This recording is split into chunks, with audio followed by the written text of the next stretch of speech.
உங்கள் பாவி. என்ன டப்பா காலியாக இருக்குன்னு பார்க்குறீங்களா? இந்த டப்பாவில் ஸ்டோர் பண்ணுற மாதிரி ஒரு 2 in 1 ரெசிபி சொல்லட்டுமா? இது பண்ணுறதுக்கு ஒரு கடாயில் 1 கப் அளவுக்கு நல்லா உடச்சி கருப்பு உளுந்து ஆட் பண்ணி நல்லா ரோஸ்ட் பண்ணிக்கோங்க. அது நல்லா ரோஸ்ட் ஆனதுக்கு அப்புறமா அதில் 10லேருந்து 15 காஞ்ச மிளகாய் உங்கள் காரத்துக்கு ஏற்ற மாதிரி எக்ஸ்ட்ரா கூட ஆட் பண்ணி அதையுமே நல்லா கோல்டன் கலர் வர வரைக்கும் கொஞ்சமாக ஆயில் ஆட் பண்ணி நல்லா ரோஸ்ட் பண்ணி தனியாக எடுத்து வச்சுக்கோங்க.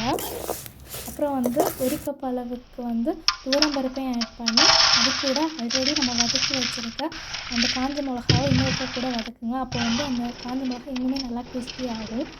அதில் மணத்துக்கு கொஞ்சமாக கறிவேப்பிலை இதையுமே நல்லா கோல்டன் கலர் ஆகிற வரைக்கும் வதக்கி ஒரு ஓரமாக எடுத்து வச்சுக்கோங்க. அப்புறம் 2 ஸ்பூன் அளவுக்கு எள்ளு நல்லா பொரியிற அளவுக்கு வதக்கி இதெல்லாம் ஆற வச்சு மிக்சியில் அரைச்சி ஒரு ஓட்டு ஓட்டினதுக்கு அப்புறமா அதில் உப்பும் பெருங்காயம் ஆட் பண்ணி நல்லா ஃபைன் பவுடராக அரைச்சி சூப்பரான 2 in 1 பொடி ரெடி. கண்டிப்பாக ட்ரை பண்ணி பாருங்கள்.